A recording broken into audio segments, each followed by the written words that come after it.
Un gran saludo a todos los que están aquí. ¿Todavía no? Sí, pues bien, damos entonces un saludo, ¿no es cierto? La bienvenida a todas y todos los que están en esta bella mañana de agosto aquí con nosotros. Saludamos primero que nada a los estudiantes del curso de Arquitectura del Campus Creativo de Viña del Mar de la Universidad Andrés Bello. Tanto los que están con la profesora Soledad Larraín como los que están conmigo. Saludamos también al director de la escuela, Juan Pablo Alarcón, que nos acompaña a distancia. Saludamos a la presidenta de la delegación de Valparaíso del Colegio de Arquitectos de Chile, Carolina Peñalosa, y también al administrador del espacio La Compañía, el arquitecto Rodrigo Puentes, y a otros residentes de este hermoso lugar que nos acoge hoy. Y muy especialmente saludamos a Paula Velasco, nuestra invitada de hoy. Sí, bueno, de hecho,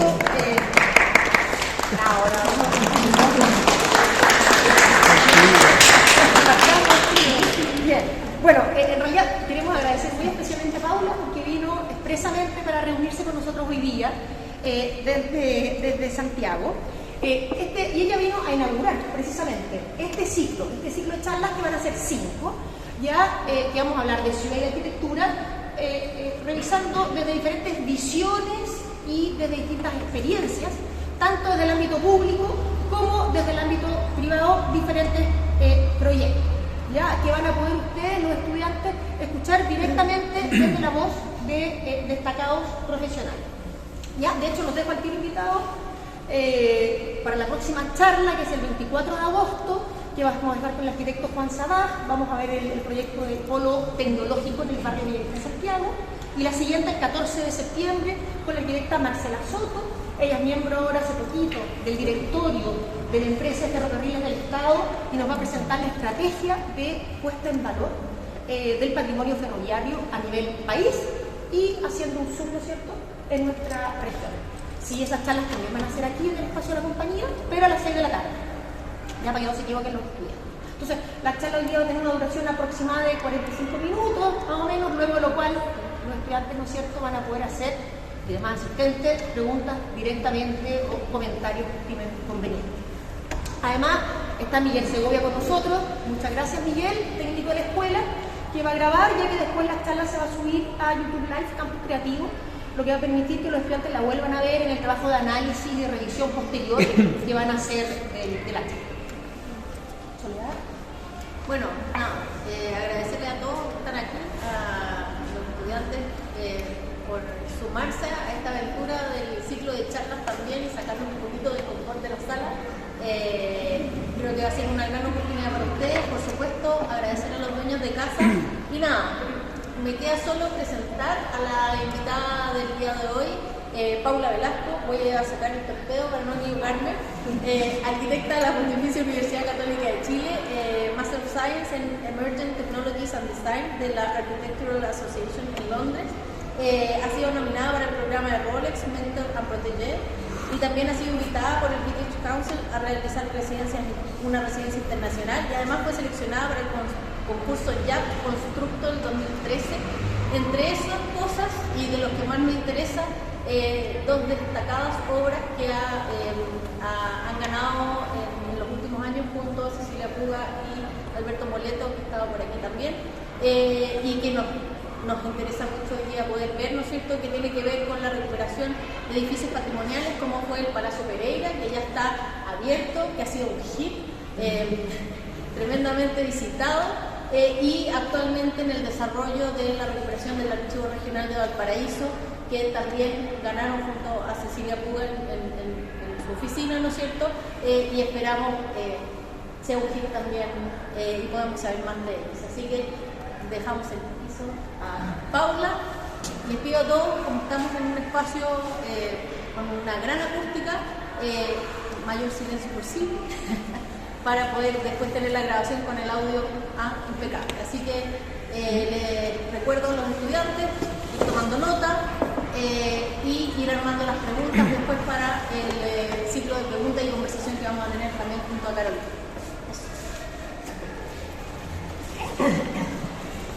Bueno. Primero que todo, muchas gracias por la invitación, gracias a Claudia, la Soledad. Yo personalmente me ha tocado mostrar varias veces el Palacio Pereira, pero cuando llaman, la mayoría de las veces en Santiago, y me entusiasma un poco salir a unidades académicas fuera de Santiago. Me tocó estar en Temuco y bueno, y sobre todo ahora aquí en Valparaíso, que ahora tenemos como un vínculo con esta ciudad.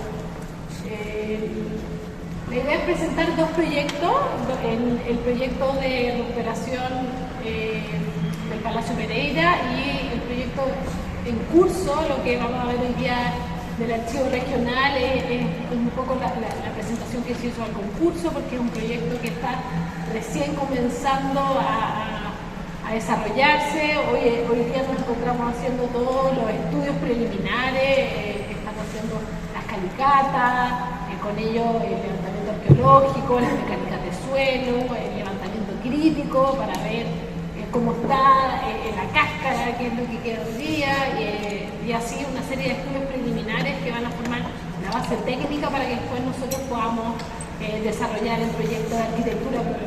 Entonces, pasamos a la siguiente. Me gustaría partir por el archivo regional. Este proyecto, cuando nosotros recibimos la convocatoria a la licitación, fue una licitación pública, como parte de varios otros concursos que se hicieron, todos vinculados al Servicio Nacional del Patrimonio. En algunos casos se hizo licitación y en algunos casos se hizo concurso. Nos pareció interesante participar de esta convocación y de esta licitación, porque veíamos en ella una iniciativa estatal. El edificio del archivo regional es comprado por el Estado, es un proyecto que ustedes quizás saben, pero que ha tenido ya varios proyectos y posibilidades de recuperación. Hubo un proyecto que, si no me equivoco, fue del EPB, otro que no me acuerdo de quién era, del Ministerio de Vivienda, y después de estos procesos de recuperación, el Estado compra el edificio y decide albergar aquí el Archivo Regional de Valparaíso. Esta acción, de alguna manera, del Estado, nos parece que es una acción muy consciente y vinculada a la situación que hoy día se encuentra Valparaíso, sobre todo el plan, donde vemos grandes niveles de deterioro y un importante abandono también de la estructura. Y por eso nos parecía que ponerle atención a este llamado y a esta oportunidad, que no solamente se refería como a un edificio, sino que era una oportunidad de dictar como patrones de conducta, digamos, para futuras intervenciones. Lo veíamos nosotros como, y ojalá así sea, como un proceso capaz de gatillar, un proceso de recuperación que requiere una atención inmediata. O sea, eventualmente, si no se hace hoy, si se extiende este periodo de abandono, toda la capacidad de volver a recuperar y de detener esta situación se puede volcar irreversible. Entonces, desde ahí nos parecía importante atender a la oportunidad, entendiendo el proyecto en este contexto y no solamente como el diseño de un edificio particular. Y es por eso que convocamos como equipo, ¿podemos volver atrás? Yo te voy a Mata.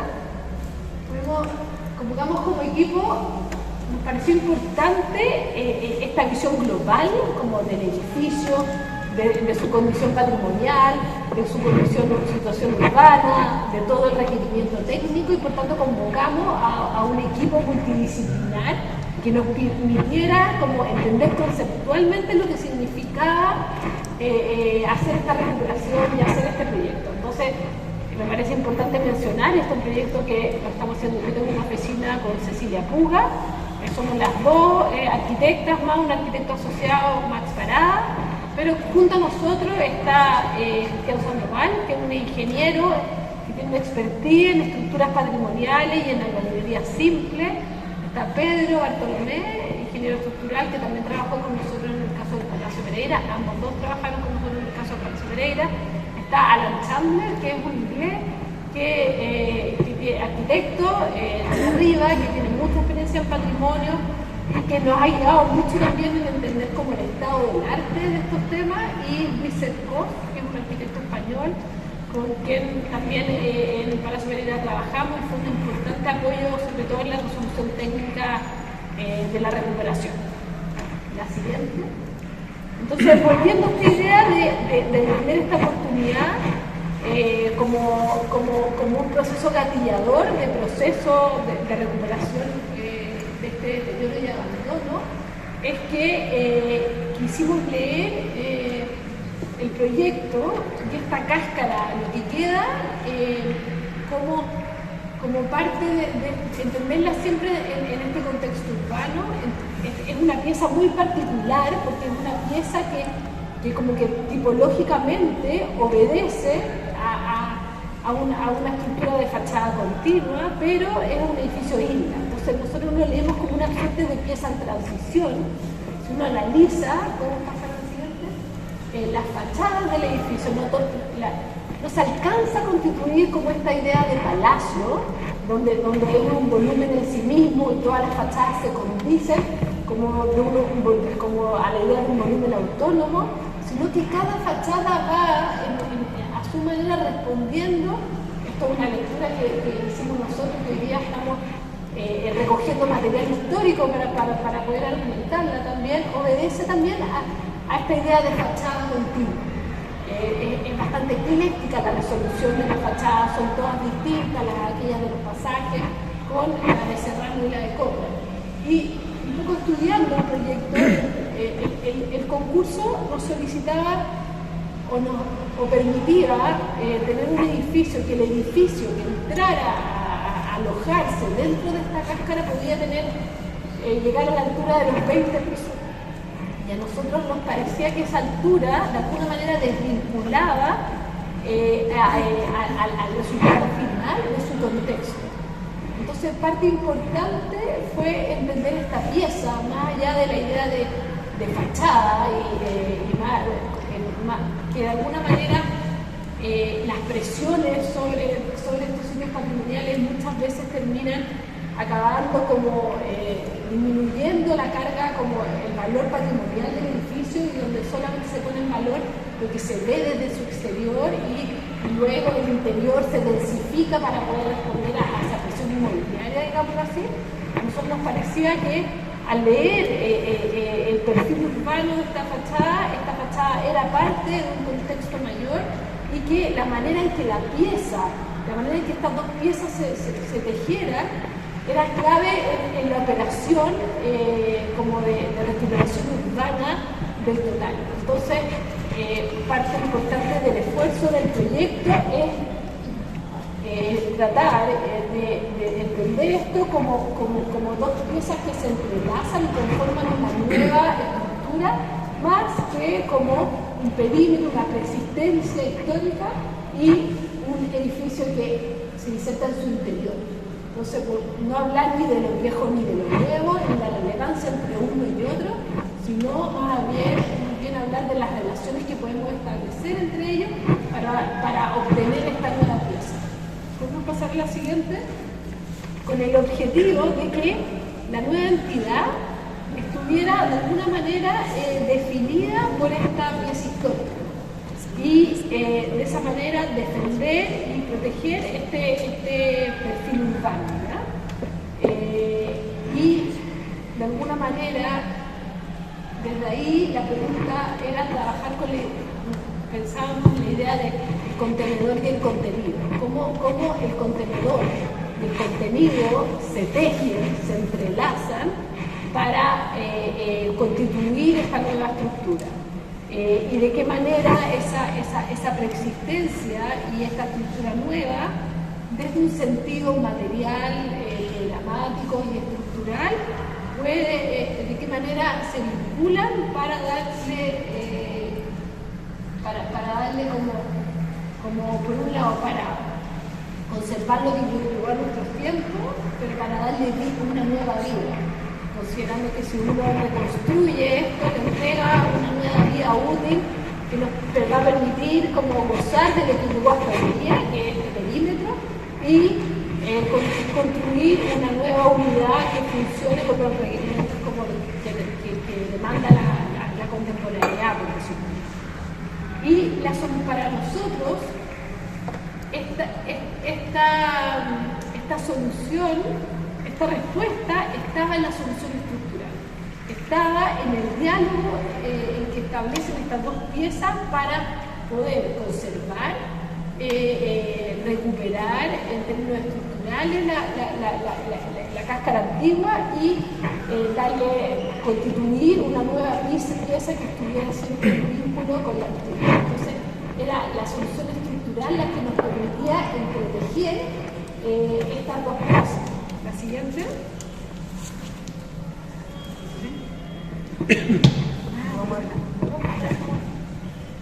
Un poco esto es lo que le explicaba antes. Nosotros leemos este edificio como parte de una ciudad que está en transición, que está pasando de una estructura colonial de fachadas continuas a una estructura de edificio isla autodefinido, y por tanto la lectura como de esta fachada, de este perímetro que veíamos, y la relación con la altura, cuánto sobresalía hacia arriba y cómo se entretejía, era fundamental y de alguna manera fue la constante negociación entre el proyecto, las demandas programáticas, las soluciones constructivas, que el encargo por parte del servicio de albergar aquí el archivo regional nos solicitaba. La siguiente. Un poco esta es la fachada que llega hasta hoy día. Nosotros queremos partir de aquí, entender que esto es lo que llegó, esto es lo que se conserva. No queremos reconstruirla, queremos entender que aquí hay una capa de historia, hay una capa de la historia del edificio, hay una capa de historia de la ciudad. Entonces nos interesa consolidarla, protegerla de que no siga destruyéndose y partir desde ella. No vamos a reconstruir, por ejemplo, en la parte central, que había un tercer piso. Vamos a incorporar aquellos refuerzos que se le hicieron en el tiempo y vamos a hacer una intervención de consolidación de esta fachada, pero siempre partiendo desde ella. La siguiente. Entonces, en esta estructura de espacio contenedor y contenido, nosotros entendíamos que el proyecto se tenía que estructurar como en tres capas. Una primera capa era aquella que iba a vincular el edificio con su estructura urbana. Entonces, el primer piso, por un lado, se retranquea hacia el interior, dejando un espacio de acceso. No tengo un puntero aquí, pero aquí el edificio comienza en este punto. Entonces se retranquea. ¿Y cuál es el objetivo de ese retranqueo? Es permitir la lectura de esa cáscara del interior, de que de alguna manera esta ruina, esta cáscara histórica que estamos recuperando sea el telón de fondo, sea el escenario de este nuevo edificio, que además es un edificio del Servicio Nacional del Patrimonio y por tanto que lo ponga en valor, que pertenezca a la experiencia interior del edificio. Entonces parte del acceso, que se transforma en un acceso fluido y continuo desde la calle, donde en el primer piso estarán los programas del servicio y los accesos a todos los programas más públicos, como el auditorio y una galería.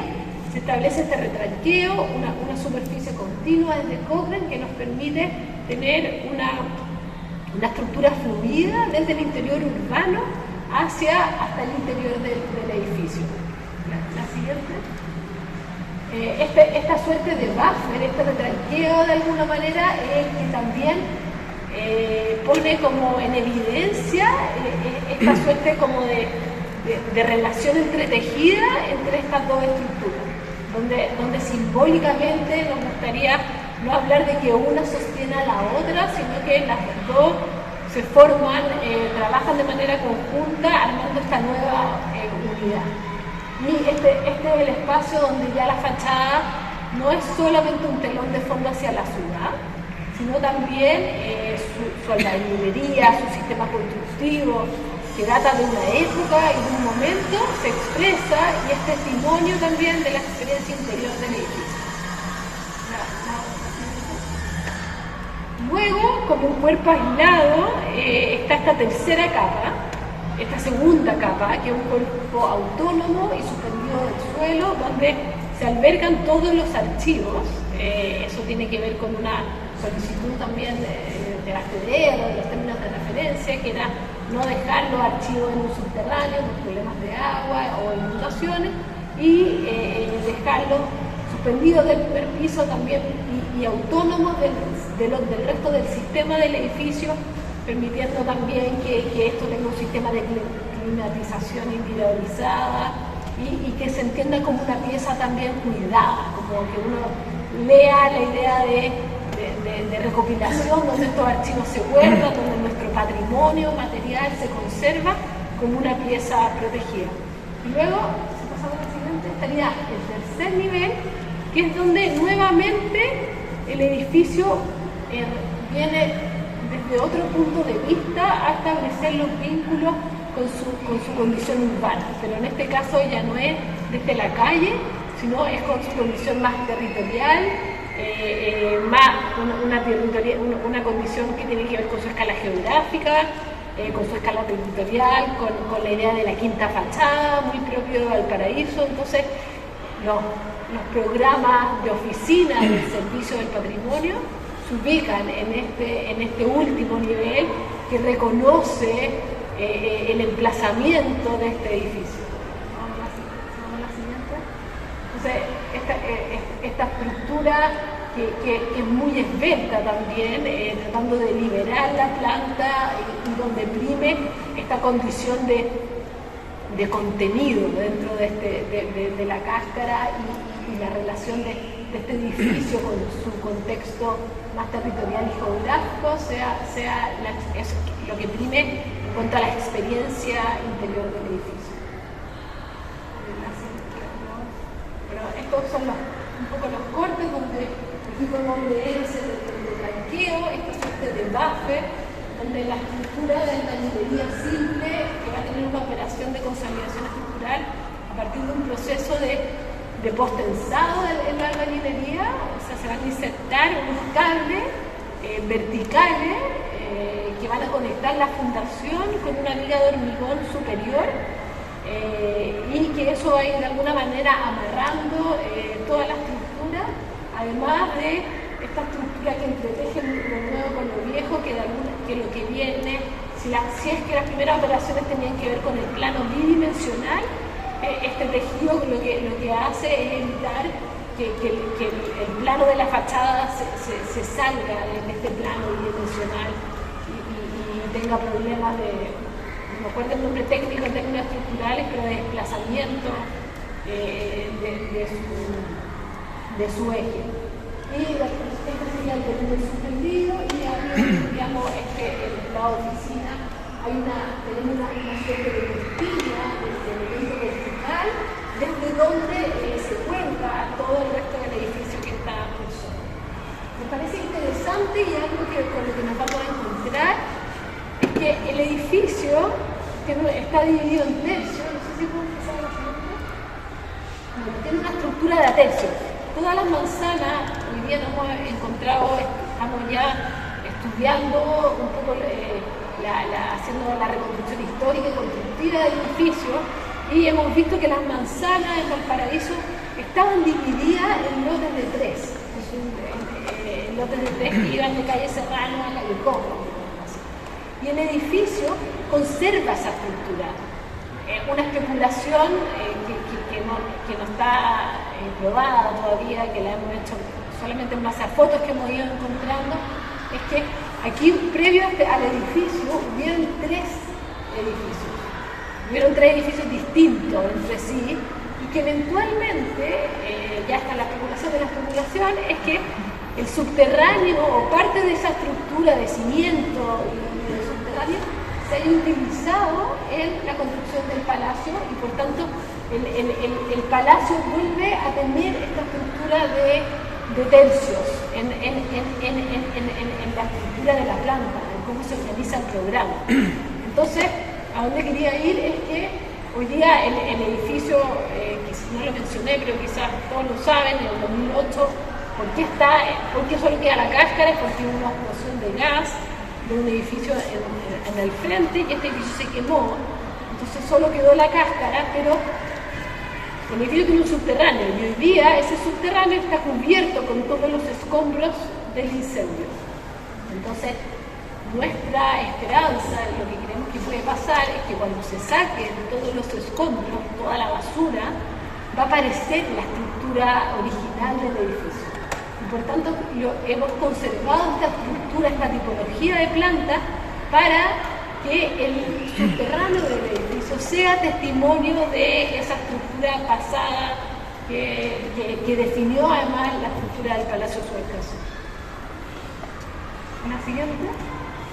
Bueno, estos son como las capas del edificio, la cáscara, el programa con esta quilla que de alguna manera nos permite estructuralmente colgar y suspender todo lo que es el programa de los archivos, y luego la estructura más diáfana y transparente del piso superior que vuelve a establecer un vínculo con esta cáscara exterior. ¿Y la siguiente? Esto es parte de la propuesta de eficiencia energética, en el sentido que nos interesa que el archivo funcione como una unidad autónoma, que se conserve, que sus muros de albañilería siempre también permitan contener y regular el clima dado el espesor, son muros de alrededor de 60 centímetros, por tanto hay una eficiencia ahí que aprovechar, y donde el piso superior permita la ventilación cruzada, y de alguna manera esto es algo que está en proceso, pero poder poner la mayor posibilidad de sistemas pasivos en la climatización del edificio. Bueno, eso es, todo este material es un material que se desarrolló para el concurso. Como les contaba, estamos hoy día en un levantamiento de información que nos va de alguna manera y en una revisión del programa con el archivo para poder ya pasar al proceso de desarrollo probablemente tal vez. El proyecto del Palacio Pereira, me gustaba la idea de estos dos proyectos porque eran como dos ruinas, los dos proyectos parten de dos ruinas, donde la ruina, lo que queda, lo que llega a nuestros tiempos es el punto de partida del proyecto y no un pie forzado de volver a un momento de gloria, dos ciudades y dos edificios públicos. Siento que hay dos edificios públicos que además son dos iniciativas estatales de recuperación del patrimonio, donde el Estado establece un rol activo al comprar patrimonios que se ven digámoslo, en peligro. Y ahí hay una postura muy radical del Estado que esperamos que gatille. Creo que en el Palacio Pereira ya podemos ver esas consecuencias de que ha modificado o ha contribuido a una nueva reflexión del trabajo con nuestro patrimonio. Entonces, el Palacio Pereira fue un concurso público que se realizó el año 2012, del cual concursamos junto a Cecilia Puga y Alberto Moleto, y desde donde también nosotros en ese momento no teníamos experiencia en edificios patrimoniales y por tanto nos parecía interesante y muy necesario armar un equipo multidisciplinario que pudiera desde todas las variables contribuir a un buen proyecto. Y también entendíamos acá, en el caso del Pereira, que este proyecto no solamente era un proyecto en sí mismo, sino que sentaba la posibilidad de establecer metodologías que pudiesen ser aplicadas a otro edificio. Entonces, la aproximación nuestra al proyecto fue desde plantear una metodología de recuperación patrimonial, donde este es un caso de verificación. ¿Ya? La siguiente.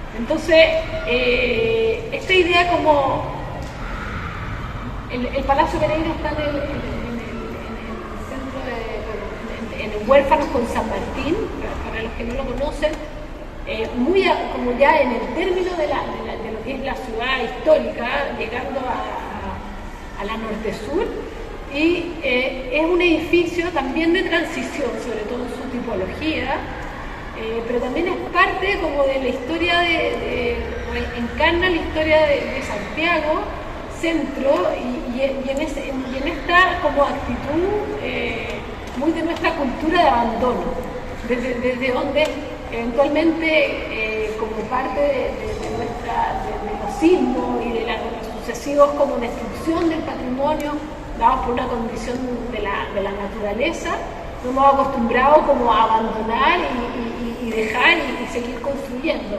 El Palacio Pereira es parte de esa historia, de abandono, donde una élite construye un centro que reflejaba también la idea de la república. Está en el proceso de Chile, se está convirtiendo en una república, importante, hay que construir ese imaginario, pero luego lo abandona y se desplaza a lo que serían como las ciudades jardín. Entonces el Pereira encarna esa historia tan propia de nuestras ciudades, ¿ya?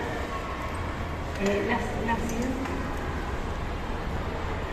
Y se transforma de alguna manera en un vestigio de esta conducta y de esta imagen de ciudad que no se completa de alguna manera, que no termina. La siguiente. Y es un testimonio de esta estructura como social en ruina, de una imagen de ciudad que se aborta, de una expresión que habla de esta élite que se europiza, que encuentra el imaginario, en este caso en Francia, y lo desplaza a nuestro contexto local. La siguiente. Pero también esta ruina habla como de una estructura en proceso, ¿no? Y esta imagen fija que queda en abandono durante 40 años gatilla un proceso de reconversión y moviliza una energía importante, como les contaba, donde el Estado chileno compra el edificio, lo cual no es menor, porque en este edificio existía, y muy poco antes de la compra y el llamado concurso, había una polémica, estuvo en cuestión, porque el Consejo de Monumentos aprueba en el Palacio la construcción de una torre de 20 pisos o más, donde solo se conserva la fachada. A edificio del Palacio Subercasó, el Pereira estaba mucho más entero, estaba en su recinto, estaba su pieza, que la vamos a ver, más característica, tipológicamente hablando, que es la pieza del crucero, o sea que daba mucho de él.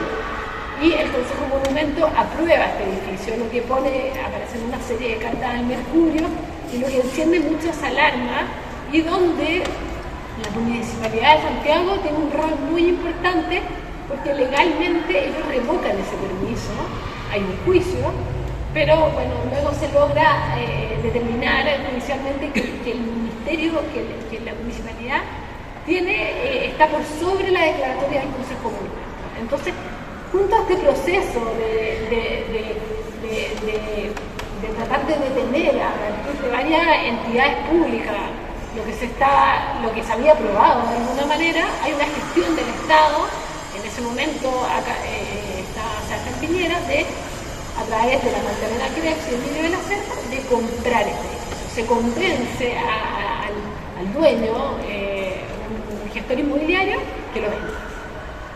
Y se llama concurso. Y el llamado a concurso es un llamado muy interesante, porque tiene unas bases muy contundentes, donde deja muy en claro lo que yo les mencionaba al principio, de esta idea de establecer este edificio como un punto de partida para entender nuestro patrimonio desde otra mirada. ¿Ya? Y si pasamos al siguiente. Bueno, esto es un dibujo de No. El edificio ya está completo acá, pero habla un poco de la propuesta inicial de Palacio. ¿Ya? La siguiente. Me fui un poco me entusiasmé con la idea, pero es que todos los antecedentes, este es un proyecto lleno de antecedentes muy complejo, pero un poco para contextualizar, Lucien Henot, que es el arquitecto del edificio, es un arquitecto francés, que viene a completar parte de algunos proyectos de los cuales está a cargo Brunet en ese minuto. El Estado trae a arquitectos franceses a construir edificios públicos para construir esta imagen de república. Entonces estamos en un proceso nuevamente de transición entre la colonia y esta imagen que se quiere construir de este nuevo o de este Chile. Entonces él forma parte de estos arquitectos que vienen y Luis Pereira, que es un empresario que también en algún minuto fue funcionador, le encarga esta residencia privada, es una de las pocas residencias privadas que él hace, y le encarga este palacio. La siguiente.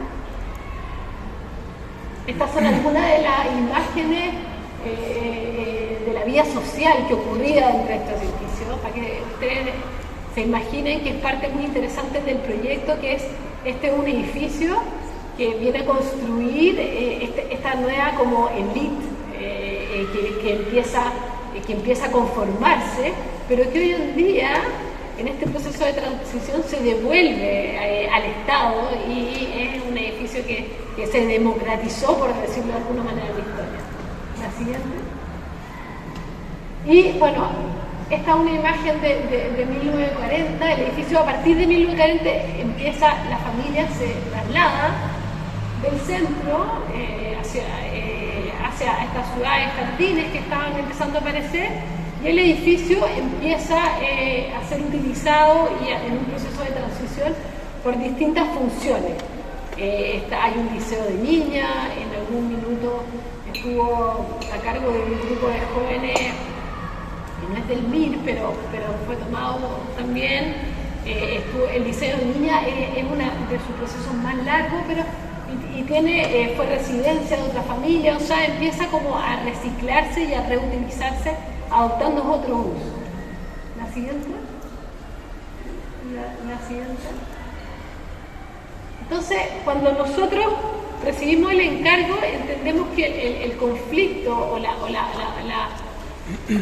tema aquí está en establecer el método de negociación entre conservar este edificio, conservar lo que nosotros recibimos, siempre entendiendo eso como un punto de partida, y habilitar el edificio, entregarle un nuevo uso, entendiendo que el nuevo uso, o sea, el poder, no convertir esto en una pieza de museo que se pone simbólicamente en una vitrina, sino que se rehabilita y se contemporaniza y se le entregan todos los sistemas necesarios para que funcione con las necesidades de hoy, es un punto de negociación. Hay ahí un punto de negociación. Y la manera en que se hace es un poco lo que refleja esta cita de Morris, es lo que nos parecía interesante. Que el qué se hace tiene que ver con el cómo, y el cómo está vinculado a sus oficios, a entender esa estructura, a deconstruir, a hacer una suerte de ingeniería de reversa que nos permitiera como entender esta estructura para luego definir métodos de operación sobre ella. Entonces, de alguna manera nosotros hemos visto esta estructura como una suerte de recuperación arqueológica en el entendimiento y en este desentrañar las capas de historia que tiene, que encarna el edificio. La siguiente.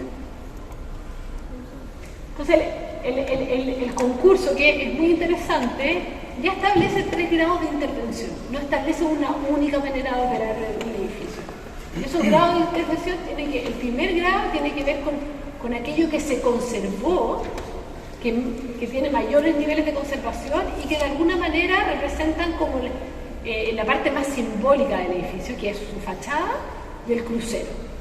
Y para ese nivel se establece un grado de conservación que tiene que ver también en reconstruir este edificio neoclásico y su orden, sin hacer una reconstrucción historicista, pero sí entender que allí hay un significado importante cultural y social que había que volver a tejer, a coser, a romper esa desfragmentación que había. Otro tiene que ver con todo el resto de los salones, y lo vamos a ver, pero la fachada y el crucero era lo único que conservaba su ornamento. Todo el resto estaba despojado de todo ornamento, de todo estuco. Se habían levantado los pisos, se habían robado los pisos, se habían eliminado los entrepisos, que es lo que produce los mayores daños estructurales en el edificio. No habían estuco. Entonces el edificio se presenta como un edificio desnudo que muestra de alguna manera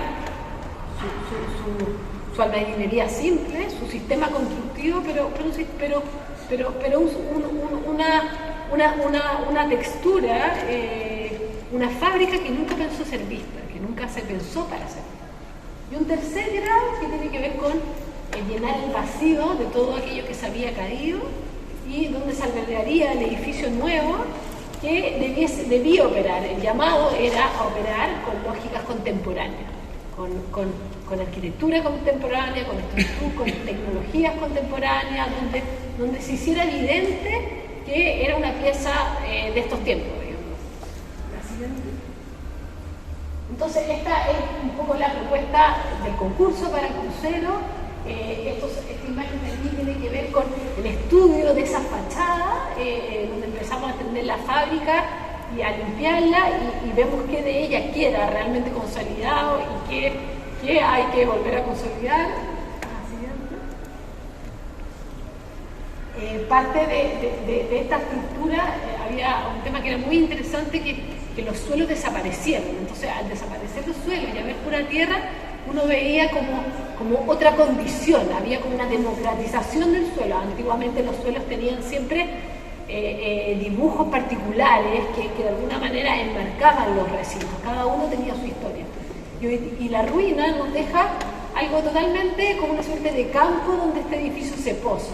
Entonces, parte de ese proceso hay una propuesta en el piso, y luego estaban estos salones despojados donde el proyecto no quiere dejar el total de la albañilería a la vista, porque sería equívoco, porque esa albañilería no pensó para ser expuesta, pero sí nos parecía importante que como en la recuperación de estas capas de historia, de uso, de construcción o de destrucción, también estaba la condición de ruina del edificio. En un momento en el edificio eso tenía que aparecer. Entonces hay dos recintos que se dejan tal y cual.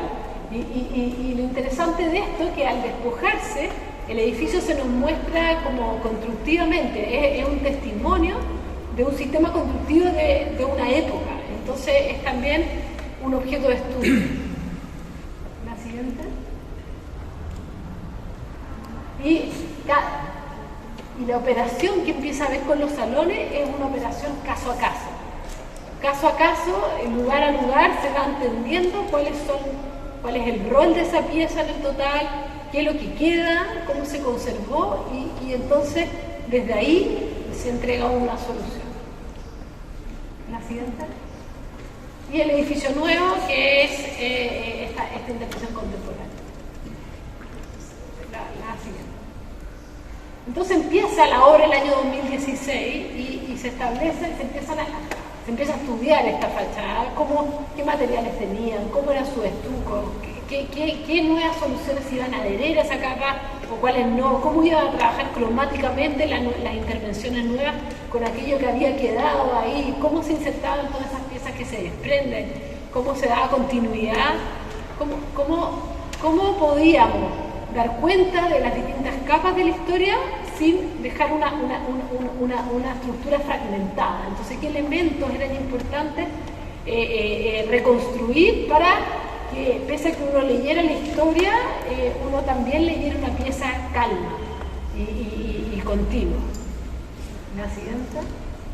Entonces, parte del trabajo que se hizo en esta suerte de estudio arqueológico, de aproximación arqueológica, de ingeniería reversa, fue siempre ir documentando y también entender que el edificio podía ser un testimonio, una metodología para futuras intervenciones. Entonces, este es un levantamiento de lo que recibimos, así estaba el edificio.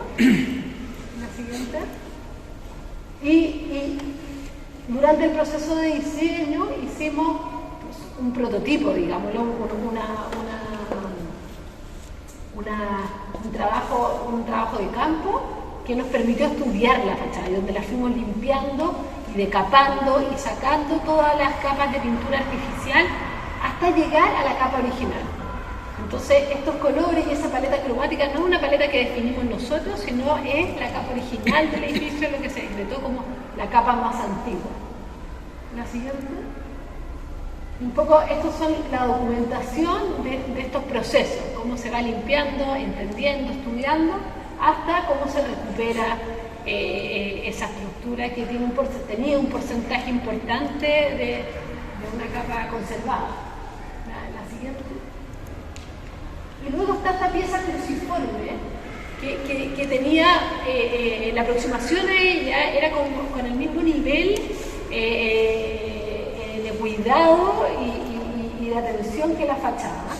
Esta pieza cruciforme es lo que hace es muy particular de este edificio y que de alguna manera da cuenta de este proceso de transición de este edificio que conserva todavía la idea de patio y de una casa que contiene un patio en su interior, pero donde se introduce este crucero que es el que le va a entregar luz a todos los recintos y que es de alguna manera la pieza social, el catalizador de la casa, es donde todas las actividades convergen, todas las fotos históricas de la época son tomadas ahí, es una galería que entrega vidriada, entonces, y que además tiene la misma textura, el mismo relieve que la fachada. Nosotros la leíamos como una suerte de calle urbana, donde la fachada entra hacia el edificio. Entonces es un espacio como intermedio entre la vía privada, la vía social y la vía urbana de esta estructura. ¿La siguiente? Un poco, esto es la como era, y esto es lo que nosotros encontramos.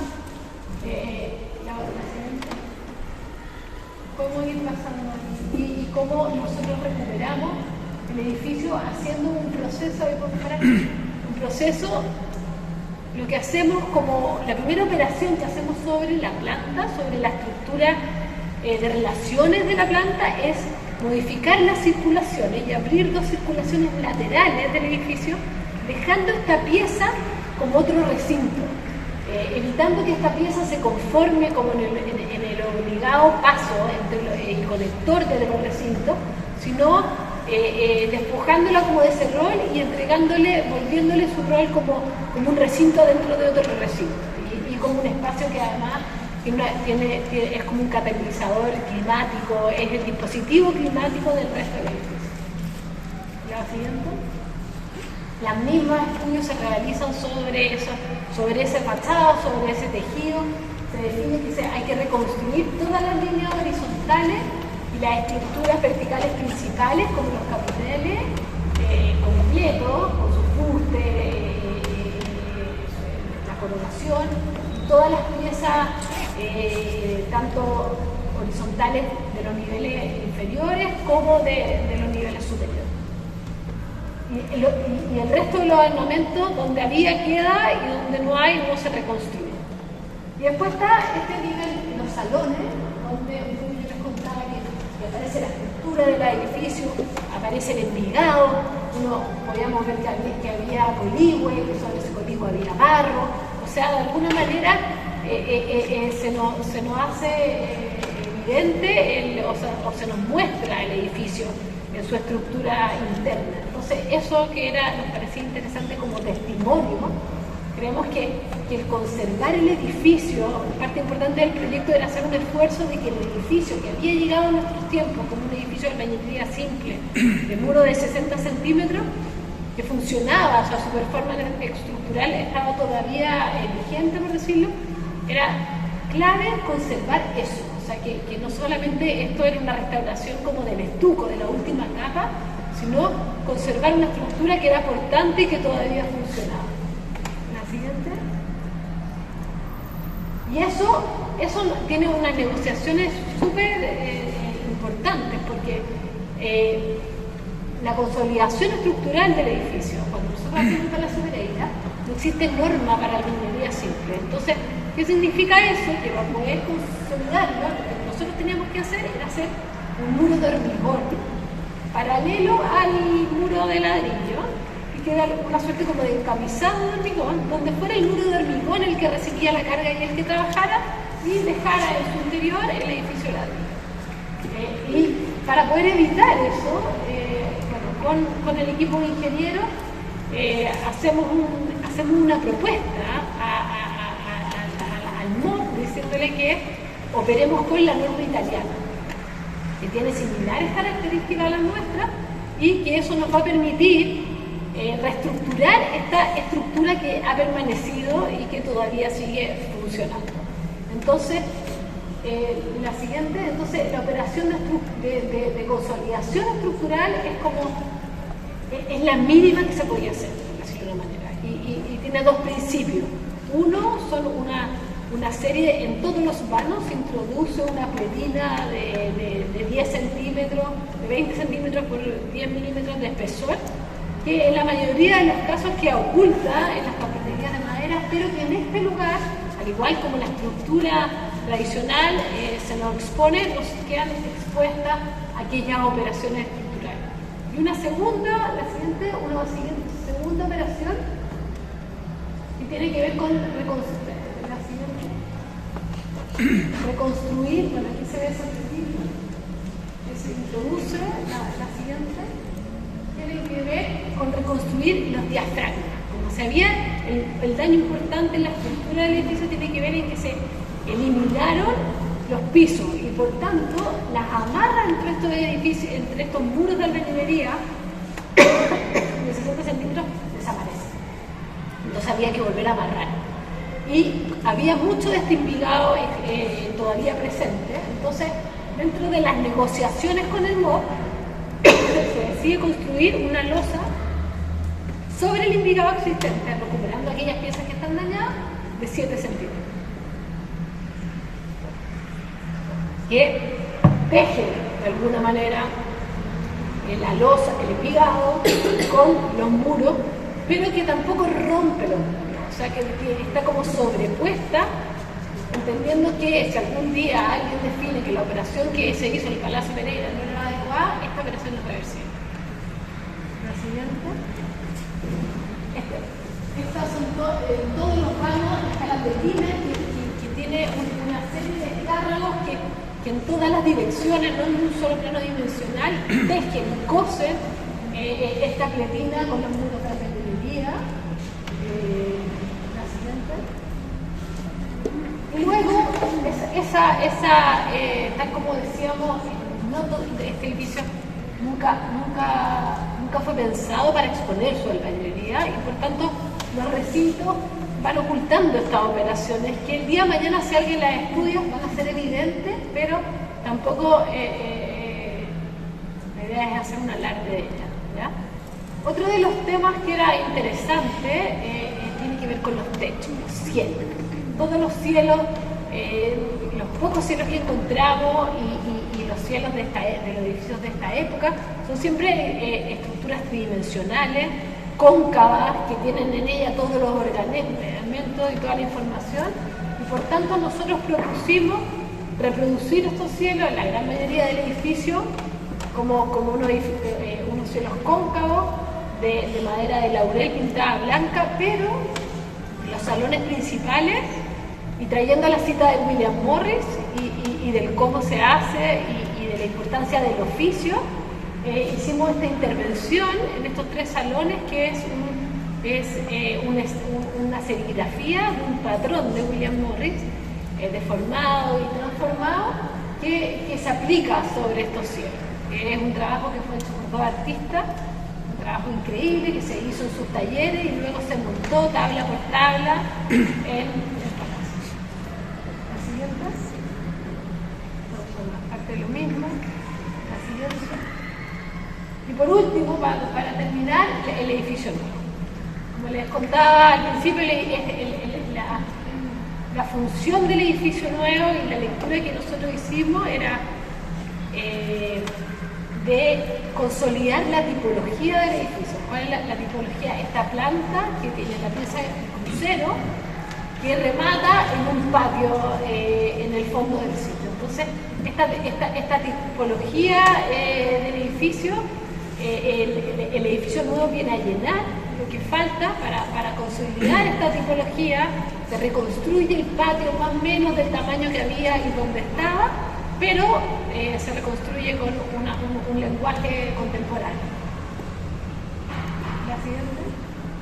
Un poco esta es el crucero, esa es la planta del palacio y de qué manera esta reconstrucción viene nuevamente a restablecer esta relación entre estas dos piezas en transición, en esta disputa entre la casa colonial de patio y esta nueva tipología de palacio a medio hacer, digámoslo, en esta suerte de negociación con su estructura urbana.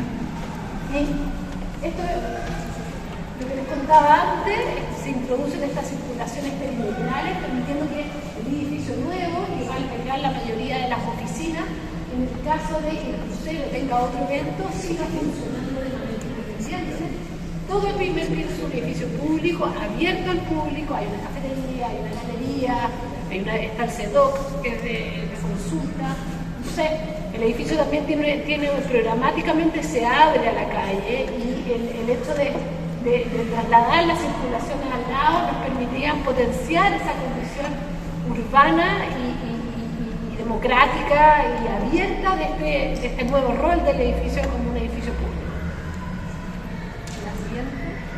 Y nuevamente, que es parte como intrínseca también de cómo nosotros operamos en la oficina y de lo que nos interesa, es que la estructura sea el cuerpo de la experiencia del edificio y sea la que adquiera no solamente su rol como estructural, pero sino también defina la textura interior de ese edificio. Entonces la operación estructural se trata de un edificio que permita que sea una suerte de filigrana transparente, un enrejado que lo leíamos, se pasaba a la siguiente, nosotros como una suerte simbólicamente de andamio que venía como a sostener este edificio antiguo y que en esta introducción, en este soporte, nos permitía siempre estar en vínculo, siempre lo teníamos que poder ver,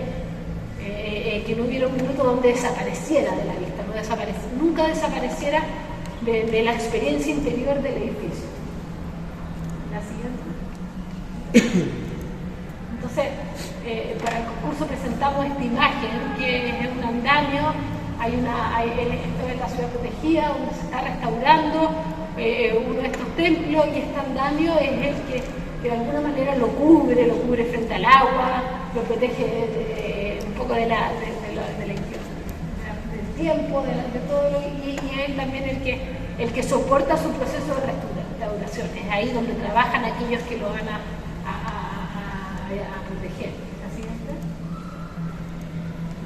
Entonces, esta estructura son pilares, columnas, digamos, esta estructura en K, que lo llamamos nosotros, de 25 por 25, que está acá a 1,19 m, son la estructura del edificio, son la fachada del edificio, son la imagen de este patio y nos mantienen, aunque funcionan estructuralmente independientes, porque están dilatados entre ellos, están siempre en conversación, están siempre en diálogo. Y a veces, claro, donde hay partes donde entra y se vinculan y uno pone en cuestión al otro. La siguiente. Esta parte del CEDOC, hay uno de esos cuadrantes del crucero que no estaba, entonces ahí el edificio entra y un poco veíamos lo que queda, o sea, lo que estaba hasta ahí se consolida y no se completa. Esta parte como el piso, el suelo, esa estructura de campo que le decía, el piso cumple un rol unificador, es el elemento transversal, así como lo fue la tierra cuando recibimos nosotros el edificio. Este piso de madera nuevo es el que establece conexiones transversales entre lo antiguo y lo nuevo. La siguiente. Bueno, un poco lo mismo. Muchas gracias.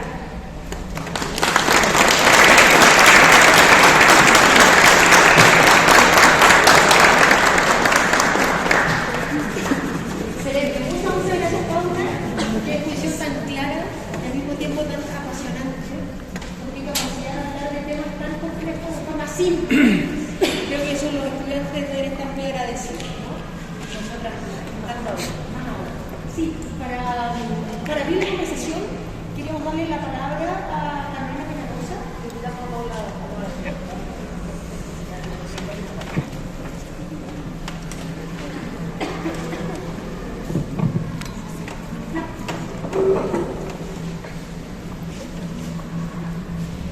Bueno, también me sumo a los agradecimientos.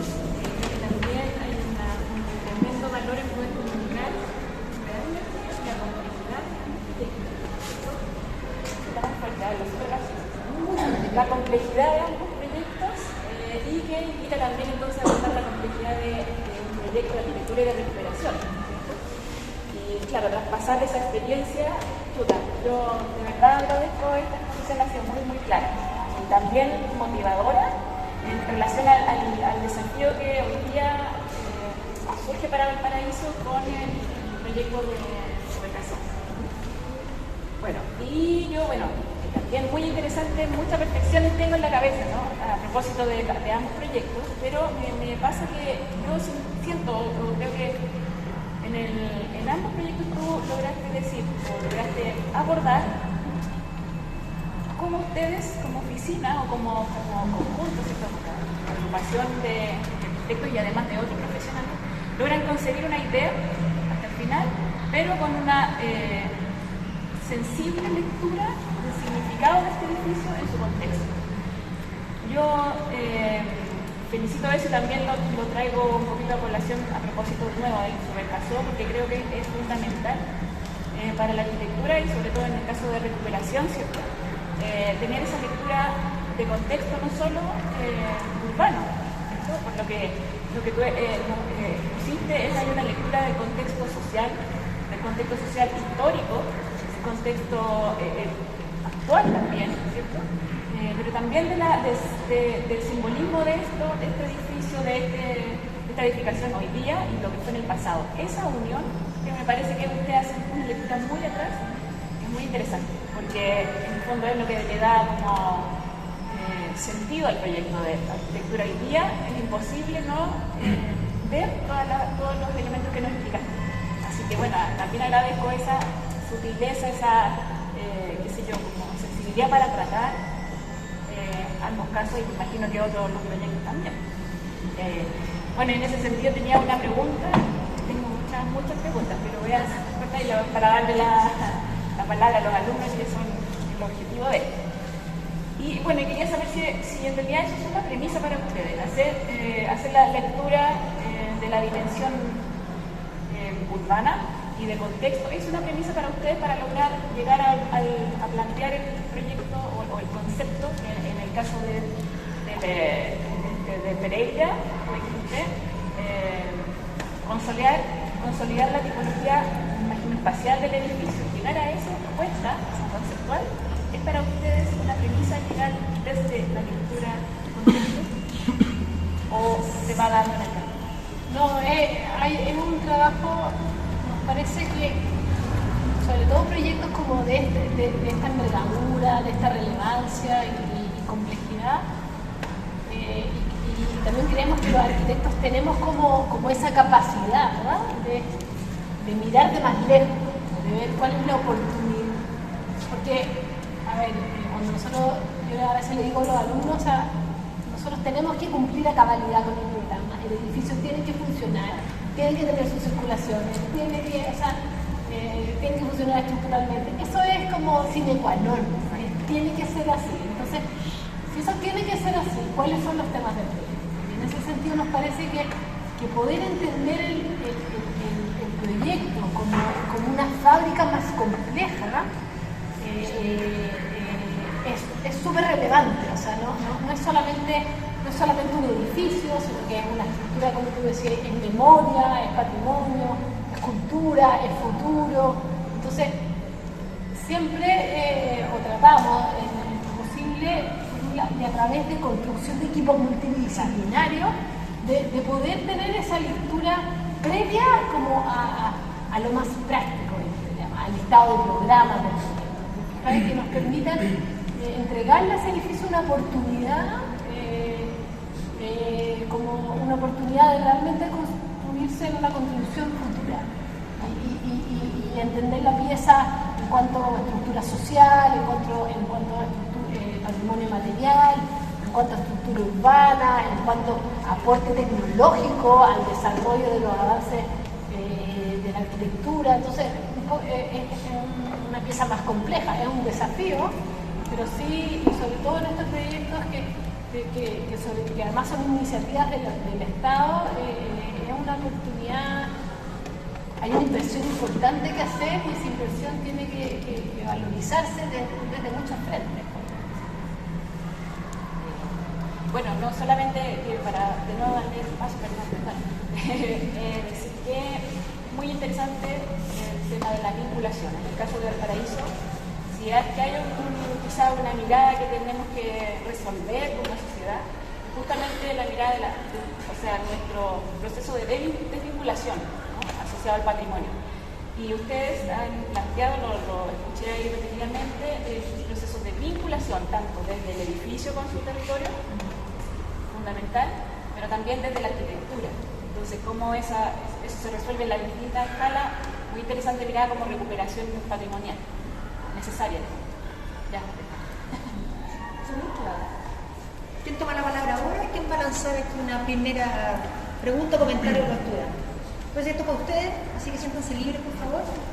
¿Cuál es su nombre?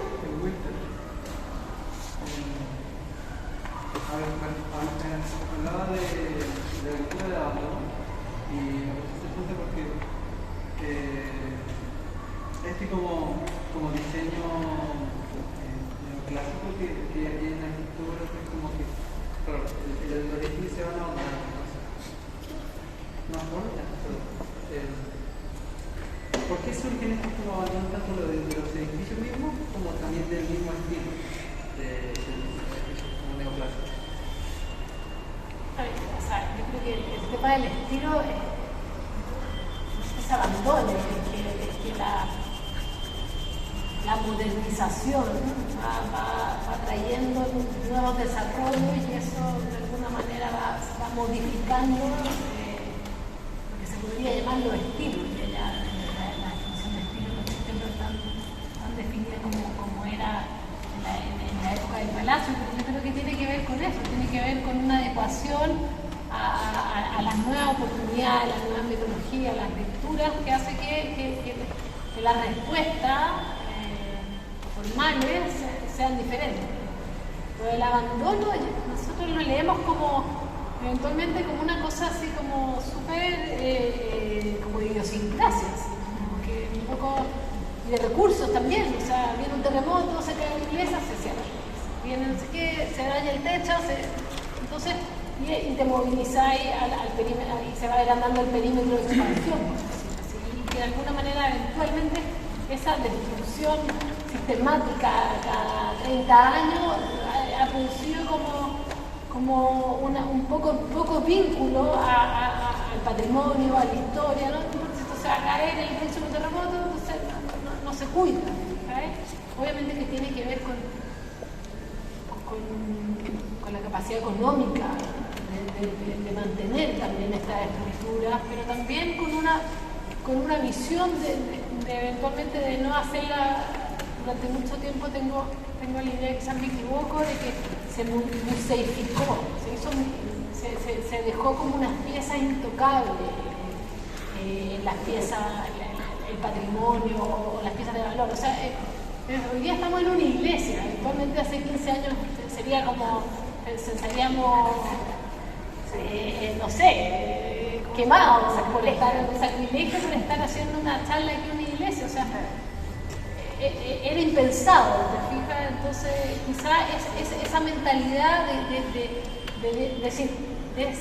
estigmatizar a las estructuras de su función inicial y atreverse a entregarles otro uso y otro programa y a intervenirla, es algo que podría como evitar que ese abandono. Yo creo que el abandono tiene que ver mucho también con eso, el no atreverse a darle un nuevo uso y a intervenir en el edificio.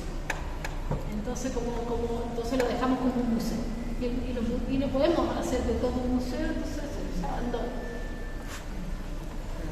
Eso también entonces solamente se puede, o sea, ya no se podrían hacer como en la actualidad, así como edificios ya como de este tipo, como patrimonial o neoclásico, ya solamente se podrían como restaurar, porque también va ligado porque este edificio tiene como un valor simbólico. Entonces, ¿qué tanto valor tiene hacer uno ya en la actualidad? No restaurarlo, sino que desde cero. O sea, yo creo que uno debe responder desde el momento en la historia que uno está. O sea, y entender, no sé si te voy a responder tu pregunta, que igual uno está construyendo patrimonio. No porque no construyamos un edificio neoclásico, de estilo, de estrato, etc., no estamos construyendo patrimonio. El patrimonio se construye porque vamos respondiendo como a las demandas sociales, culturales del momento. Entonces, a mi parecer sería equívoco operar con las reglas y con las herramientas que se operó en términos constructivos, simbólicos de hace 150 años. Eso no quiere decir que no construyamos patrimonio, estamos construyendo patrimonio todo el tiempo. Los edificios contemporáneos hoy día son patrimonio también desde una respuesta de los tiempos actuales. Aquí, después allá. María Jesús y después acá. Miriam. Hola. Hola. Sí. ¿Cuánto tiempo toma un proyecto como este y cómo se planifica también? Mira, el Palacio Pereira tomó en total 10 años, desde que partimos el concurso hasta que se inauguró. En el caso del Palacio fue un proyecto que yo creo de un tiempo muy acotado y muy apretado. El proyecto se desarrolló en un año, lo cual para un proyecto de esa complejidad generó arrastró problemas a la obra, que aparecieron un sinfín de temas que no se podían ver, que no fueron De los 10 años, uno fue un proyecto. Solo uno, o sea, una locura, magia. Hoy día, y de ahí viene todo el proceso de construcción que fue largo, fueron 4 años, 3, 4 años, entre medio. En proyectos públicos hay un proceso que es igualmente importante, que es el demostrar que este proyecto tiene una suerte de rentabilidad social a su contexto, etcétera, y por tanto hay que conseguir los fondos para construirlo. Entonces todo forma parte del proyecto. En el caso de Subercasó, me parece que hay hoy día el Servicio Nacional de Patrimonio ya tiene más experiencia, y en eso el Pereira creo que contribuyó, y hay una planificación más a largo plazo. O sea, un proyecto que dura 2 años y medio, que tiene una primera etapa de estudios previos, que es lo que estamos hoy día, levantamiento histórico, estamos trabajando con un historiador, está ahí escarbando fotos, planos antiguos, volviendo a leer Valparaíso a partir de sus planos originales. Estamos haciendo un levantamiento arquitectónico, o sea, levantando centímetro a centímetro lo que hay, estudiando esa estructura como ingeniero. Y eso, dentro de la planificación, yo creo que es súper importante, porque permite realmente levantar toda la documentación técnica para luego entrar en la arquitectura, que ya se resuelve más rápido.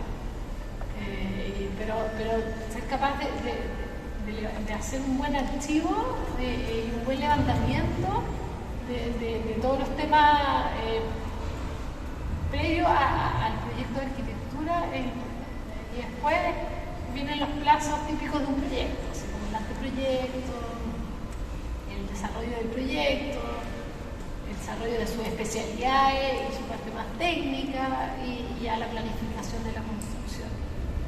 Y muchas veces eso está muy definido. Uno, en el caso de Pereira, la metodología de estudios de campo de la fachada y del crucero fueron planificaciones, por decirle, que nosotros introdujimos y propusimos al MOB. Ellos flexibilizaron porque nos parecían atendibles cada proyecto tiene sus temas. Creo que es difícil aplicar una misma metodología para todos los proyectos.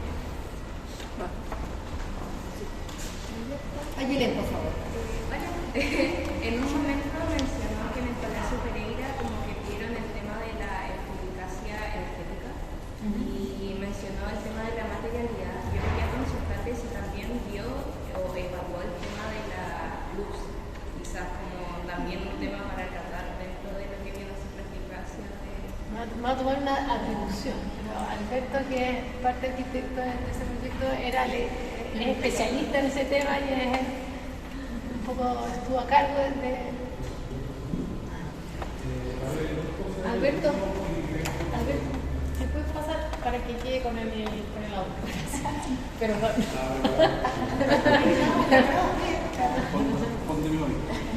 No, el tema es que primero entender como que el edificio existente tiene un cierto material y ese material per se es más eficiente que un material contemporáneo, tiene más masa, tiene una serie de condiciones. La Paula explicó bien que este crucero era una especie de dispositivo climático porque el crucero no tiene clima, es un espacio que dejamos sin ningún tipo de clima, porque al estar vidriado y nosotros hicimos que fuera operado y aparte de unas cortinas que lo protegen, podemos manejar su clima en el verano, por lo tanto lo podemos hacer respirar. La iluminación, los salones, todos los edificios, o sea, los lugares existentes ya tenían una iluminación definida por su geometría previa.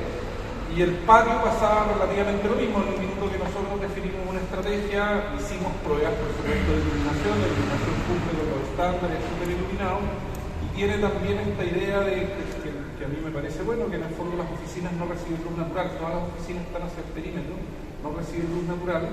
O sea, luz directa, por lo tanto es cómodo trabajar, y tiene otra gracia que es como una regla media extraña, que en el fondo la altura de cada piso versus el ancho permite que todas las oficinas estén iluminadas naturalmente sin necesidad de tener las luces prendidas, y que viene en el fondo a resolver una regla que en Alemania la tienen muy clara, que la gente no puede trabajar a más de 6 metros de una ventana. Entonces, todas las geometrías de los edificios tienen unas no son plantas anchas. Y es justamente por eso, porque el problema de los edificios no es el exterior, sino es lo que producen adentro.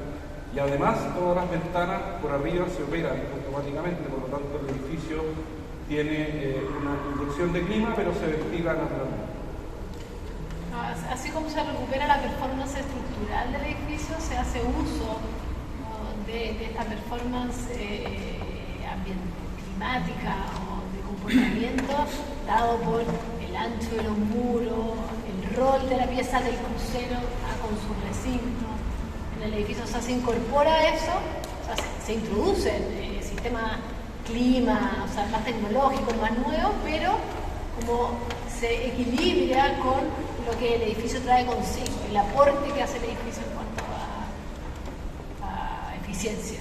Tiene algunas mañas como técnicas que el equipo de clima, que es bastante grande, están abajo, no están arriba, porque nos parecía que era importante mantener como la limpieza de la cubierta, y hay una serie de soluciones que el edificio tiene que tener y tomar como la ventaja de ser un edificio antiguo. Ahora nosotros estamos todos con una tiene calor acá, la estufa completamente inútil, pero en el verano vamos a estar todos felices.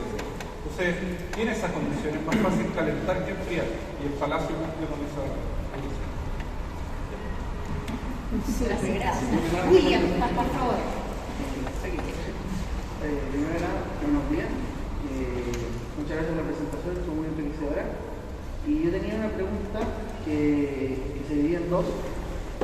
Primera parte va por el sentido de qué piensa usted que por qué se ha mantenido la ciudad de Valparaíso abandonada el tema de la renovación, que usted hablaba con tanto patrimonio que posiblemente podría ser enriquecedor, y que de hecho nosotros la escuela es me acuerdo cuando era la facultad nos decían que era el laboratorio de la arquitectura.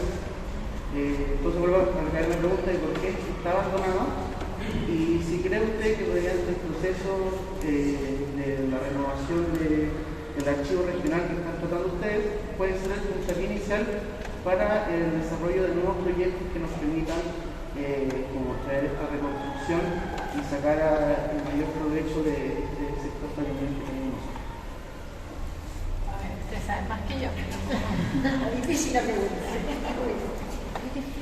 Yo creo que el abandono tiene que ver con, primero que todo, que por supuesto hay un tema económico.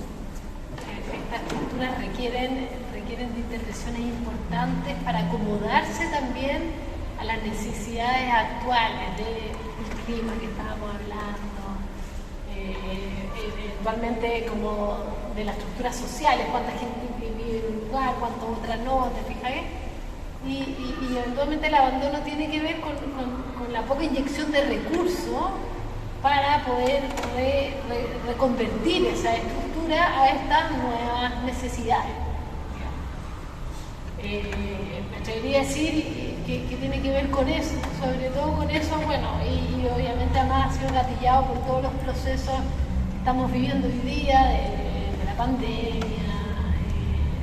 del movimiento social, etc. O sea, no es ajeno a todo eso, donde la ciudad ha sido tomada, y yo creo que sí tiene que ver con eso, pero yo creo que el principal factor es un factor económico, ¿no? Un factor de distribución de recursos, qué pasa con los recursos que genera Valparaíso y que generan las empresas que trabajan en Valparaíso, y es verdad que la recuperación patrimonial requiere de mayor inyección de recursos y de misiones, de planes de recuperación, donde no cada uno tenga que salvar su propio pellejo, ¿no? No diga, mira, tú como privado, tú cómo recuperar, o sea, quizás planes más comunal, más de ciudad que individual. Es una apuesta. Ahora sí, apostamos, creemos yo quiero creer que esta movida, por decirlo así, o esta apuesta del Estado de recuperar este edificio tiene que ver con un poco asumir el rol, asumir la responsabilidad también, y que puede gatillar un proceso de recuperación importante. ¿Por qué? Por cosas porque los inversionistas que tienen un montón de lugares parados dicen, pero mira, aquí el Estado va a recuperar este edificio y por tanto yo estoy a 3 cuadras, entonces quizás sí inyecto recursos acá, porque va a haber un lugar activo que no solamente es un programa público que se abre en primer piso. O sea, yo quiero creer que esta recuperación puede gatillar el proceso de recuperación en el plan. Yo creo que esa es la intención. Igual es súper curioso porque está dentro de Valparaíso están los principales actores que mueven el país con su fuerte y su gran. Claro. Entonces como raro que no inviertan en el sector.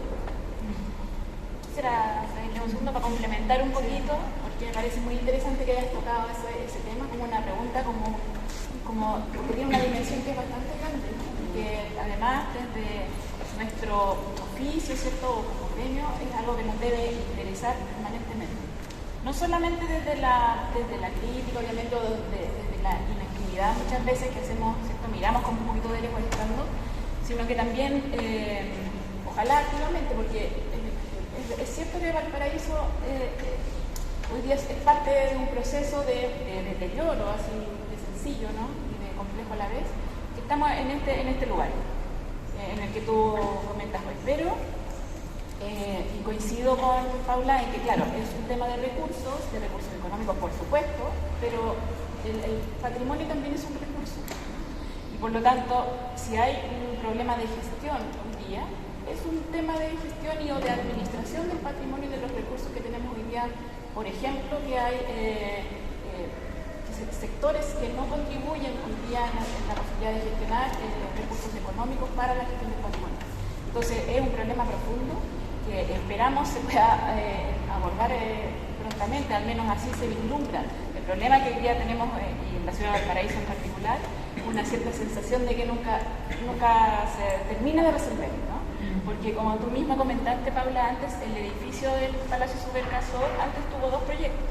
Entonces, claro, no se lograron concretar y entonces existe esa sensación. Yo tengo la percepción, y esto es una opinión personal y en realidad no personal, como gremio, como delegación local, es que esta apuesta a través de un concurso público y además con la calidad de arquitectura que se plantea, sí tiene la oportunidad de llegar adelante, de llevar hasta el final, digamos, y por supuesto de ser un elemento detonante en la recuperación de calle Serrano, el barrio Puerto y ojalá de todo el barrio, del plan de la ciudad.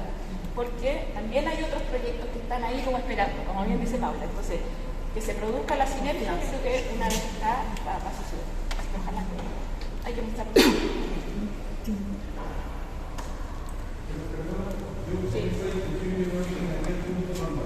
Por supuesto.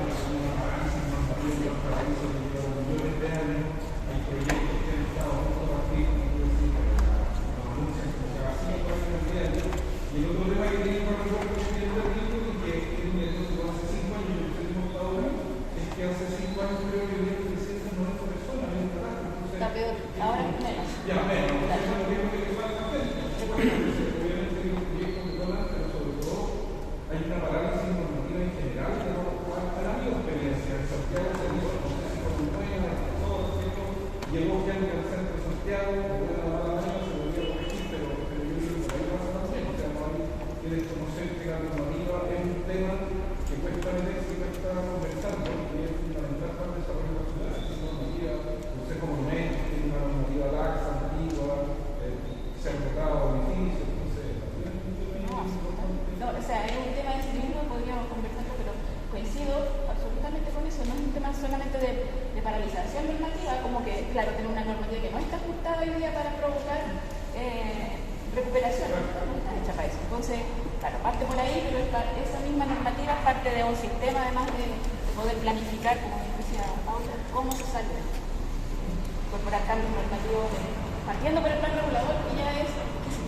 Entonces, Preguntas por acá. La banca de allá. Preguntas, comentarios. Aquí. Bueno, a mí me gustaría hacer una pregunta más como personal y como de equipo.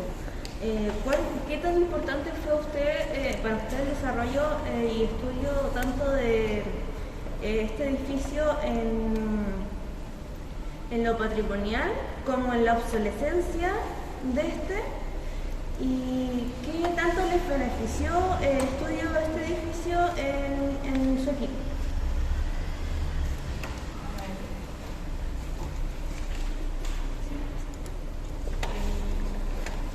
Importante, no sé responder la pregunta. Siempre creo que la posibilidad de contribuir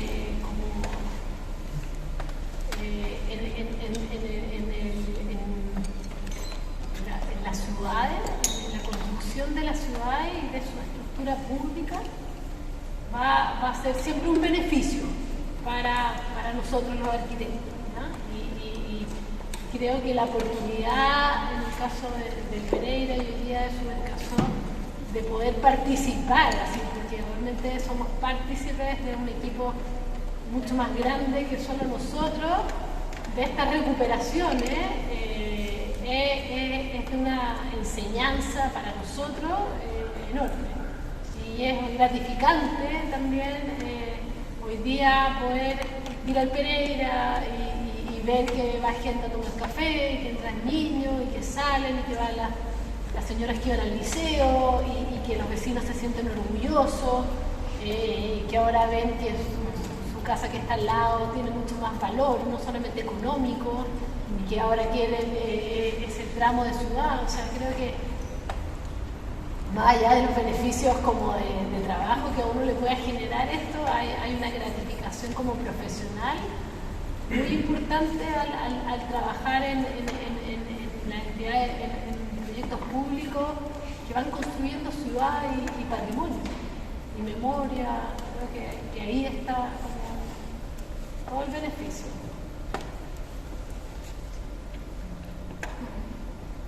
¿Otra pregunta? Yo, Soledad, por favor. Vamos, escuché que en los términos de referencia del concurso del archivo regional se establecía que se permitía construir hasta un piso. ¿Dijiste 20? Sí. Dijiste 20. Y sin embargo, el programa que exigía, digamos, el mandante, albergar este inmueble, ustedes lograron albergarlo en la propuesta que hicieron. O sea, nosotros sacrificamos, nuestra propuesta fue decir, la verdad es que tenemos que llegar a los 20 pisos, es equívoco, es casi imposible en términos de proporciones, de medidas, de relaciones, con todo el borde, con la cáscara, va a quedar siempre un edificio desvinculado, por tanto comprimimos y sacrificamos el programa de alguna manera. Estamos en ese proceso ahora de volver a reacomodarlo, pero para nuestro equipo prevaleció la otra condición del edificio que responder como de manera así exacta a los metros cuadrados. Entonces tuvimos que comprimirlo y desarrollar una tipología de la planta que redujera, por ejemplo, al máximo la circulación. Entonces, donde la mayor, disponer de alguna manera de las circulaciones verticales, de manera de evitar suprimir los pasillos, cosa de reducir la cantidad de metros cuadrados de pasillo en pro de no reducir los metros cuadrados de espacio útil. Entonces tuvimos que transformar la estructura y trabajar sobre la planta de manera de poder permitirnos comprimir el programa en este volumen que nosotros creemos que es el adecuado para la recuperación del palacio y para la inserción de San Luis. Muy arriesgada la maniobra. Sí. Se arriesgaron bastante. Sí, bastante. Pero también a veces hay que, es una oportunidad también de poner sobre la mesa cómo uno cree que se tiene que enfrentar ese problema, ¿no? Cuando se trabaja con patrimonio, si uno está a tabla rasa, un edificio nuevo, eventualmente, claro, uno debiese responder a cabalidad del programa, pero cuando estamos trabajando en una recuperación patrimonial que involucra una recuperación urbana, etcétera, hay que poner todas esas prioridades en la balanza. Esa fue nuestra aproximación. Fantástico el resultado, ¿no? Como tú mencionaste, ¿no? Que logra dar cuenta más de distintas capas de la historia de este inmueble en este lugar, pero al mismo tiempo genera un inmueble, una unidad, ese edificio calmo, ¿no? Hablaste de eso en Pereira y creo que también relaciona el proyecto al archivo regional. Qué bueno que se la jugaron y que el jurado lo valoró y eligió, ¿no es cierto? El tremendo proyecto que acabamos de ver. ¿Quién más quiere hacer una pregunta, un comentario? En el edificio del Palacio Pereira, tú hablabas de metodologías de recuperación patrimonial para aplicar a otros edificios, a otras estructuras patrimoniales. En cuanto al edificio de archivos históricos, ¿han incorporado alguna de estas metodologías de recuperación patrimonial? Estamos en proceso, pero de alguna manera sí. Por ejemplo, sabemos, en el Pereira hicimos muchos más estudios porque no sabíamos cuántas capas había, entonces hoy día podemos acotar la cantidad de estudios que hay que hacer sobre la fachada. Parte de las soluciones estructurales, por ejemplo, como la reestructuración de los vanos, la incorporación de esta pieza, esta pletina que de alguna manera amarra el vano, también la vamos a incorporar acá.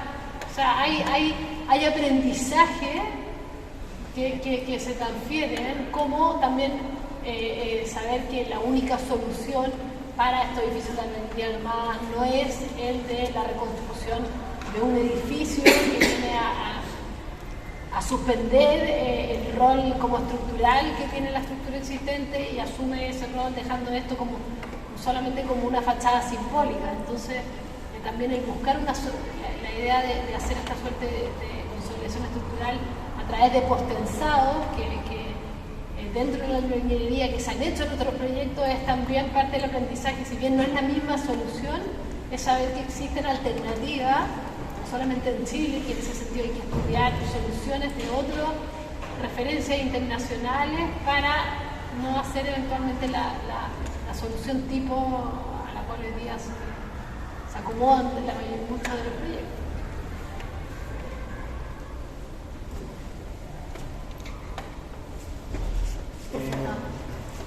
Voy a la parte Si pone de pie habla fuerte, mejor aún. Tomando en cuenta que estos dos proyectos están relacionados con el abandono, con el problema que existen en estos sectores, dentro de su análisis, así como del espacio, entró como, además que en estos sectores que es Santiago del Paraíso, existe mucha diversidad, pero poca gente identificada con el sector. Por ejemplo, en Valparaíso lo que uno se lleva a veces al venir, o la percepción que tiene ahora uno de Valparaíso, es que hay mucha cochinada, rayados, o incluso la gente así como borracha. Pero antes se supone que no era así, ya existía como más actividades distintas. Por ejemplo, en la Avenida Argentina hacían, incluso he escuchado que hacían como exhibiciones, carnaval y cosas así. Pero ahora el problema más que nada, más que la ciudad, es cómo la gente entiende la ciudad, o la poca identificación, lo poco que uno se siente identificado con respetar la ciudad. Porque igual se puede entender que desde un punto de vista todo ahora es como económico, de plata, pero igual puede existir un deterioro no tan fuerte como se nota ahora. Por ejemplo, que ahora ya es como los mismos casos de que se robaron el piso que usted habló, como si es que no existiera esta falta, se podría seguir como entendiendo estos espacios en su historia anterior, no la historia actual. No sé si me entiendes esa idea. No sé si 100%, pero sí. Nosotros lo que nos interesa es entender que el edificio es como una suerte como de Alan Chandler, con quien trabajamos, habla de artefacto vivo, ¿verdad? Y en el sentido vivo porque todavía está vivo, y todavía, entonces, y en ese sentido tiene historia. Y no se trata de estudiar un momento del edificio, sino tratar de entender cómo el paso del tiempo ha ido dejando como marcas en este artefacto vivo. Y tratar de incorporar, y yo creo que ahí es donde uno puede establecer lo que tú decís como esa suerte de vínculo cultural de aquellos que viven ahí, que pasan por ahí, en poder entender como todas las capas de la historia de ese edificio y no solamente como atenerse a un momento, a congelar el edificio. Entonces, entender que es vivo y que hoy día tiene una historia, pero que en el 1897 o 1000, ya se me olvidó la fecha cuando se construyó, pero creo que es como esa, también tiene una historia y previo a ella lo que se hizo,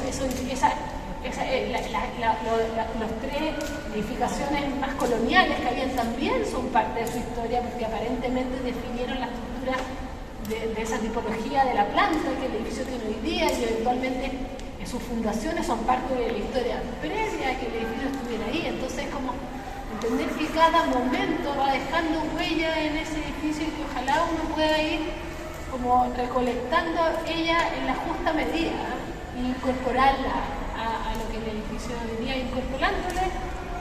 El edificio cuando se construye va a tener de nuevo otra historia más, o sea, otra capa de historia más y que va a hablar de estos tiempos. Entonces creo que eso funciona, que construye vínculos con todas las comunidades,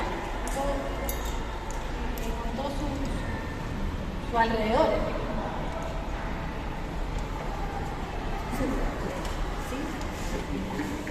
Bueno, primero que nada, gracias a los alumnos por las preguntas, realmente hay que sacar el continuación, así que felicitaciones por haber levantado la voz, por haber aprovechado a la gran invitada que tenemos el día de hoy, que nos mostró, como hablamos antes, ¿no es cierto?, estos dos proyectos bastante sentidos, ¿no es cierto?, que hablan de un patrimonio ya, en el caso de Casó, ya en el borde de la ruina, o sea, porque ya más que hablar de un edificio, estamos hablando de una ruina, y cómo eso, y que creo que fue súper inspirador, ¿no es cierto?, ver cómo estos proyectos, que de repente uno puede leerlos puertas adentro, también se leen puertas afuera de cómo conectan y van generando esta nueva capa de historia que se regala a la ciudad, que es lo que vamos a ir, ¿no es cierto?, empezando a desenvolver a lo largo del curso. Así que agradecer a Paula, agradecer a Carolina, agradecer al equipo UNAM, al espacio de la compañía por el día de hoy, agradecerle a ustedes, así que felicitaciones por estar acá. Nos volvemos a encontrar el 24, así que